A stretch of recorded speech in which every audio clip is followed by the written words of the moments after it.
কেন তোর বাসায় আমাকে? তুই আমার মোবাইল থেকে আমার টাকা ট্রান্সফার কেন করবি তুই? তোর বাসা নাকি মারামারি করতেছি? মামুন আসছে, মামুন এসে এখানে মারামারি করতেছে। তাড়াতাড়ি আসেন।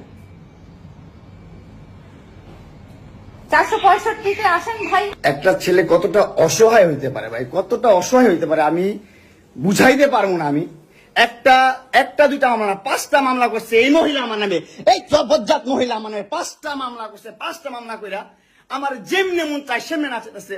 আমার একটা লাইফ আছে ভাই, আমার একটা জীবন আছে ভাই। আমি আমার মতন মুভ অন করবো, আমি আমার মতন ঘুরবো, আমার ফ্রেন্ডদেরকে নিয়ে ঘুরবো, আমি আমার মতন করে যা মন চাই তা করবো। তুই এগুলা কেন করতেছিস? আমার বাসায় কি করো তুমি? হ্যাঁ, তুই তো আনছিস আমার তোর বাসায়। আমি কেন আনবো? তোর বাসায় ঢুকতে না দিলে, তোর বাসায় শুইতে না দিলে আমি কই থেকে আসছি? আমার বাপের যোগ্যতা আছে তোর বাসায় ঢুকার? তোর যোগ্যতা আছে আমার বাসায় ঢুকার আমি ঢুকতে না দিলে? হ্যাঁ, সিকিউরিটি কল দেস, ইলেক্ট ফোর্স কল দেস, জানোয়ার মহিলা কোথাকার। আমার বাসায় তুমি কি করো? হ্যাঁ, কি করি বল? তুই কি করি বল? কি করি বল? কি করি বল? তুই কি করি? তোর বাসায় কিভাবে আসছি বল? কি করো তুমি আমার বাসায়? বল কিভাবে আসছি? তুমি জানো তুমি আসছো কেন আমার বাসায়? তুই বল। তুমি যদি আমার কিছুই না আমার বাসায় কি করো? আমার বেডরুমে তুই তোরে কেন ছুস আমারে? তোমাকে আমি কোথায় ডেকে আনছি দেখ। তোরে না মামলা তুলবি না তুই কস।